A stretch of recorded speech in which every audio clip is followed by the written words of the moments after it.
It's Nicholas okay, we're Whitmore almost stood done. behind his father Can in we the get some checkout line at cereal? Henderson's Sure, Market, let's go find a it. small neighborhood grocery store his father insisted on visiting whenever they were in this part of town. At 12 years old, Nicholas was used to these occasional reality checks, as his father called them, brief excursions into the world where most people actually lived, before returning to their estate in the hills. His father, Harrison Whitmore, was a commanding presence even in casual clothes. At 53, Harrison had built Whitmore Industries into a global powerhouse, with interests in everything from real estate to technology. He stood tall in his black suit and tie, somehow making even a grocery store visit look like a business meeting. Nicholas wore his school uniform, a crisp white polo shirt, standing quietly beside the cart as he'd been taught. Harrison was examining his receipt with the same scrutiny he applied to quarterly reports when Nicholas noticed her. A young woman, probably in her mid-20s, with tousled blonde hair pulled back messily. She wore a worn denim jacket with visible tears at the shoulders and held a baby against her hip, a beautiful child with blonde hair and striking blue eyes, maybe 8 or 9 months old. The woman was at the register ahead of them, and Nicholas could see her hands shaking as she counted out coins and crumpled bills. The cashier, a middle-aged woman with tired eyes, watched patiently as the young mother recounted her money. "I'm sorry," the young woman said quietly. "I thought I had enough. Can you take off the formula?" Nicholas saw the items on the counter: a can of baby formula, a loaf of bread, a jar of peanut butter, some bananas, and a small package of diapers. The cashier began scanning items again, removing the formula. "That brings it to $22.50, the cashier said. The woman counted again, her face flushing with embarrassment. Nicholas could see tears forming in her eyes. "I'm still short. Can you take off the diapers too?" "Sweetie, the baby needs diapers," the cashier said gently. "I know. I'll figure something out. Just give me the bread and the bananas." Nicholas watched as the baby reached up and touched his mother's face, making a soft cooing sound. The young woman kissed the baby's head, and Nicholas saw a tear slide down her cheek. Something inside him shifted. He'd seen poverty before, of course. His father's charitable foundation distributed millions to worthy causes. Nicholas had attended fundraising galas and posed for photos with grateful recipients. But this was different. This was immediate and real and right in front of him. Without thinking, Nicholas stepped forward. "Excuse me." The young woman turned, and so did his father. Harrison's eyebrows rose in surprise. "I'd like to pay for her groceries," Nicholas said, his voice steady despite his racing heart. "All of them, including the formula and diapers." The young woman stared at him, shock evident on her face. "What?" Harrison placed a hand on Nicholas's shoulder. "Son, we don't—" "Please, Dad," Nicholas said, looking up at his father.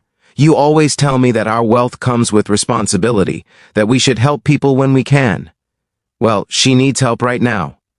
Harrison studied his son's face for a long moment. Nicholas could see the calculation happening behind his father's eyes.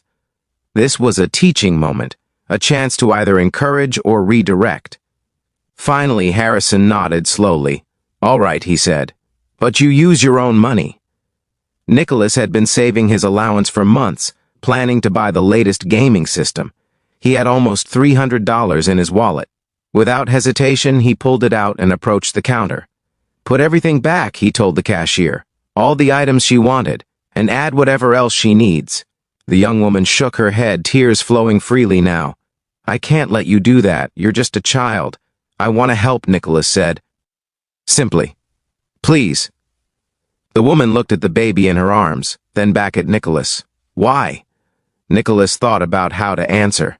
He looked at the baby, who was watching him with curious blue eyes, sucking on a tiny fist.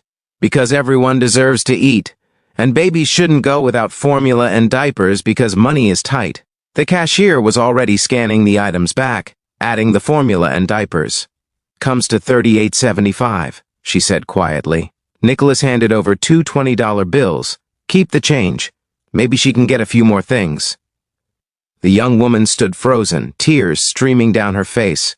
"I don't know what to say. Thank you doesn't seem like enough." "You don't have to say anything," Nicholas said. "Just take care of your baby." Behind him, Nicholas felt his father's hand squeeze his shoulder gently. When Nicholas turned, he saw something unexpected in Harrison's eyes. Not disapproval, but pride. The young woman gathered her bags, then impulsively reached out and squeezed Nicholas's hand. "You're an angel, truly. God bless you." As she left the store, the baby looked back over her shoulder at Nicholas and gave him a gummy smile. Nicholas felt warmth spread through his chest. Harrison paid for their own groceries in silence, but once they were in the car, he turned to his son. That was quite a gesture. "Are you angry?" "Angry? No. I'm impressed. You saw someone in need and you acted without hesitation. You gave up something you wanted for yourself to help a stranger. That's not something that can be taught, Nicholas. That's character." "I thought about all the times you talk about responsibility and privilege," Nicholas said, "and I realized that helping people shouldn't just be about writing checks to charities. Sometimes it's about being there when someone needs it most." Harrison was quiet for a moment, then said, "You're right. You're absolutely right. And you've reminded me of something I'd forgotten." They drove home in thoughtful silence. But that night at dinner, Harrison did something he rarely did. He told the story of what Nicholas had done, not to embarrass him, but to share it with the family. Nicholas's mother, Victoria, a refined woman who usually spoke in measured tones about proper charitable protocols, surprised him by tearing up. "That's beautiful, Nicholas. I'm so proud of you." His older sister Caroline, home from her first year at university, looked at him with new respect. "That's more mature than half the people I know at college. Most of them are too busy trying to figure out how to spend their trust funds, but the real surprise came the next day." Harrison called Nicholas into his study, a room Nicholas usually associated with serious conversations about grades or behavior. "Sit down, son," Harrison said, gesturing to one of the leather chairs. Nicholas sat, uncertain what to expect. "I've been thinking about what happened yesterday," Harrison began. "About what you did, and more importantly, why you did it. It made me realize that I've been approaching charity all wrong." "What do you mean?" Harrison leaned back in his chair. "I write checks to organizations. I attend galas. I put my name on buildings. But I'm not really helping people, not the way you did yesterday. I'm not seeing them, not really." He stood and walked to the window, looking out over the manicured grounds of their estate. "When I was younger than you, my family had nothing. My father worked 3 jobs to keep us fed. I remember what it felt like to watch my mother count coins to buy groceries, to see her face when she had to put things back because we couldn't afford them." Nicholas had heard bits of this story before, but never with this much emotion in his father's voice. "I promised myself that when I made it, when I had money, I'd never forget what that felt like. But I did forget, Nicholas. I forgot until I saw you step forward yesterday without a second thought, willing to give up. Something you wanted to help someone who needed it more. You reminded me of who I used to be before the money changed me." Harrison turned to face his son. "I want to make you a proposition. I'm going to match whatever you gave yesterday 100 times over. Not to that specific woman, though we'll find her and help her too, but to create a program that helps families in immediate need. Food, diapers, formula, rent assistance. The kind of help that makes a difference right now, not 6 months from now after they've filled out applications and been approved by committees." Nicholas felt a surge of excitement. "Really, really. And I want you to help me design it. You saw something I'd stopped seeing. You can help me make sure we do this right, that we help people the way they actually need to be helped, not the way some board of directors thinks they should be helped." Over the following months, Nicholas worked with his father to create the Whitmore Direct Assistance Fund. They hired social workers to identify families in crisis. They partnered with local grocery stores and pharmacies to provide immediate assistance. They set up a hotline where people could call when they needed help right now, not next week or next month. But they also did something else. Once a month, Harrison and Nicholas would go to Henderson's Market, dressed in ordinary clothes, and they'd watch. When they saw someone struggling at checkout, someone counting coins or having to put items back, they'd quietly step in and help. Harrison found that these trips grounded him in a way his office never could. He remembered why he'd worked so hard in the first place, not just to accumulate wealth, but to create security, to never have to count coins again. And in helping others achieve that same security, He found a purpose that had been missing from his life. Nicholas's act of kindness had rippled outward in ways he never could have imagined. His friends at his private school heard about what he'd done, and several of them started volunteering at food banks and shelters. His sister Caroline changed her major from business to social work, inspired by her little brother's example. But perhaps the most surprising outcome came 6 months after that day in the grocery store. Nicholas and his father were at Henderson's Market on one of their monthly visits when Nicholas saw a familiar face. It was the young woman from that day, but she looked different. Her clothes were clean and neat, her hair was styled, she looked healthy, well-rested, and the baby in her arms, Nicholas recognized those bright blue eyes, was wearing a clean onesie and seemed happy and content. The woman spotted Nicholas at the same moment and walked over, her face lighting up with recognition. "It's you! I've been hoping I'd run into you again."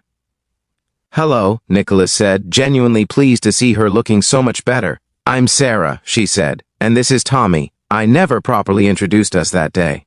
I was such a mess." "You were doing your best," Nicholas said. "That's all anyone can do." Sarah's eyes glistened. "I want you to know what your kindness meant that day. I was at my absolute lowest point. My husband had left us 2 months before, and I'd lost my job. I'd been staying with a friend, but I was about to be homeless. I had no money, no support, no hope. And then you, this kid in a school uniform, stepped up and helped me without judgment, without making me feel ashamed. You saw me as a person, not a charity case." She shifted Tommy to her other hip. "After that day, I decided I had to get help. I called a women's shelter, and they connected me with resources. I got into a program that helped me find a job and housing. I've been working for 3 months now, and Tommy and I have our own apartment. It's small, but it's ours. And it all started because you showed me that there was still kindness in the world, that not everyone had given up on people like me." Harrison, who had been standing quietly nearby, stepped forward. "Sarah, I'm Nicholas's father. I wonder if you'd be willing to share your story with our foundation. We're trying to help families in situations like yours, and hearing from someone who's been through it would be invaluable." Sarah agreed, and over time she became a spokesperson for the Whitmore Direct Assistance Fund, sharing her story to help reduce the stigma around asking for help. She also went back to school to become a social worker, determined to help others the way she'd been helped. Years later, when Nicholas graduated from high school, he was asked to give a speech. He stood before his classmates, many of them from wealthy families like his own, and told them about the day in the grocery store. "I learned something important that day," he said. "I learned that privilege isn't just about having things, it's about what you do with what you have. Every single person in this room has advantages. Maybe it's money, maybe it's education, maybe it's connections. But all of those advantages are meaningless if we don't use them to lift others up." He paused, looking out at the sea of faces. "A lot of people talk about making a difference. They talk about changing the world. But the truth is, you don't need a grand plan or a big organization to make a difference. Sometimes you just need to pay attention to the person right in front of you who needs help. Sometimes you just need to step forward when everyone else is stepping back." After the ceremony, Harrison pulled Nicholas aside. "Your mother and I are very proud of you. Not because of your grades or your college acceptance, but because of who you've become. You've reminded me what it means to be truly wealthy, not in money, but in character and compassion." "You taught me that, Dad," Nicholas said. "You and Mom. You taught me that we have responsibilities to others. I just figured out how to apply the lesson." Harrison smiled. "You taught me something too. You taught me that sometimes the greatest wisdom comes from the youngest among us. That sometimes we need to stop and let our children lead us back to what matters." Nicholas went on to college, where he studied social work and economics. He wanted to understand both the human side of poverty and the systemic issues that perpetuated it. During summer breaks, he worked at the Whitmore Direct Assistance Fund, learning from the ground up how to effectively help families in crisis. After graduation, rather than joining Whitmore Industries as everyone expected, Nicholas took a job at a nonprofit that worked with homeless families. He spent 3 years in the trenches, learning what it really meant to help people, to see them not as problems to be solved, but as human beings with dignity and worth. And through it all, he never forgot Sarah and Tommy, or that moment in the grocery store when he'd made a choice to see someone who needed help, a choice to act rather than look away, a choice that had rippled out and changed not just one life, but many lives, including his own. Because that's what kindness does. It ripples outward, touching lives in ways we can never fully measure or predict. A 12-year-old boy's decision to give up his video game money to buy formula and diapers for a stranger's baby had changed the direction of multiple lives. It had reminded a billionaire father of his roots and his responsibilities. It had given a desperate mother hope when she had none left. It had inspired others to look beyond their own comfortable worlds and see the needs around them. Years later, when Nicholas had children of his own, he would take them to that same grocery store and tell them the story. And he would teach them what he'd learned that day, that wealth is measured not in what we keep for ourselves, but in what we give away, that privilege comes with responsibility, and that sometimes the most important thing we can do is simply pay attention to the person right in front of us who needs help. The lesson of the grocery store became part of the Whitmore family legacy, passed down through generations, not in the form of buildings with their name on them or impressive philanthropic awards, but in the quiet, consistent practice of seeing people, really seeing them, and responding to their needs with compassion and immediacy. And it all started with a boy, a mother, a baby, and a moment of choice at a grocery store checkout line.